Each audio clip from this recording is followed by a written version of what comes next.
दुनिया में जो माहौल है उसको देखते हुए भारतीय सेना में नए और जोशीले जवानों की जरूरत लंबे समय से महसूस की जा रही थी। हर अग्निवीर को 4 वर्षों के इंगेजमेंट पीरियड के पश्चात एक वन टाइम सेवा निधि पैकेज भी दिया जाता है।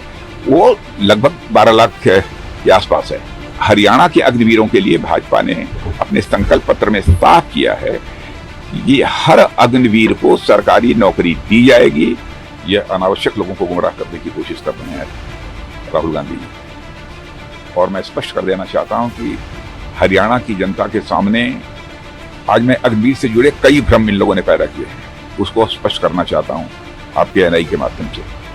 दुनिया में जो माहौल है उसको देखते हुए भारतीय सेना में नए और जोशीले जवानों की जरूरत लंबे समय से महसूस की जा रही थी। और अलग अलग देशों जैसे अमेरिका है, ब्रिटेन है, फ्रांस है, रूस है, इजराइल है, चीन है, इन सभी में आर्म फोर्सेज में शॉर्ट टर्म इंगेजमेंट्स माने थोड़े समय के लिए, कहीं 2 साल है, कहीं 3 साल है, कहीं 4 साल है, ऐसे शॉर्ट टर्म इंगेजमेंट्स के लिए सैनिकों के भर्ती के लिए अलग अलग प्रोविजन है।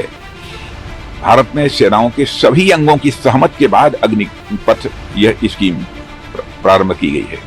कांग्रेस नेता देश भर में झूठ फैला रहे हैं कि अग्निवीरों को सेवा से हटने के बाद आमदनी के लिए दर दर भटकना पड़ेगा, जबकि सच्चाई यह है कि हर अग्निवीर को 4 वर्षों के इंगेजमेंट पीरियड के पश्चात एक वन टाइम सेवा निधि पैकेज भी दिया जाता है।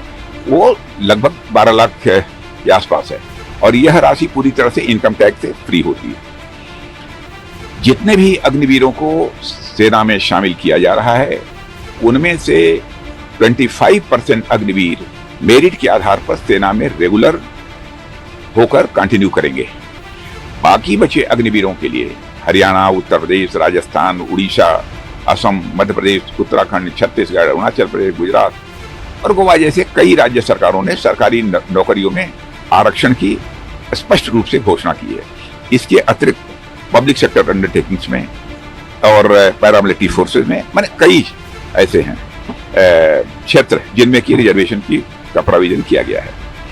अब इस बार हरियाणा के अग्निवीरों के लिए भाजपा ने अपने संकल्प पत्र में साफ किया है कि हर अग्निवीर को सरकारी नौकरी दी जाएगी और यह साफ बताता है कि यह अग्निवीर यह हम सबके परिवार की तरह हैं। और मैं यह भी स्पष्ट करना चाहता हूं, कांग्रेस के नेताओं ने पूरे देश में एक बड़ा झूठ बोला कि मिलिट्री में सेवा के दौरान यदि अग्निवीर की मृत्यु हो जाती है तो उसके परिवार को कुछ नहीं मिलता। सरासर झूठ। यह खड़ा झूठ बोलने का इससे बड़ा उदाहरण मैंने अपने जीवन में नहीं देखा है।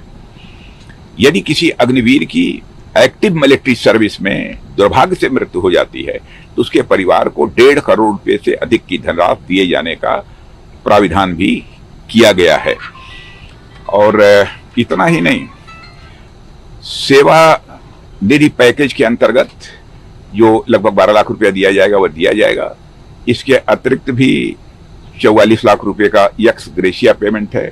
उसके अतिरिक्त भी 48 लाख ये बैंक के माध्यम से होगा, लेकिन उसमें प्रीमियम नहीं देना होगा।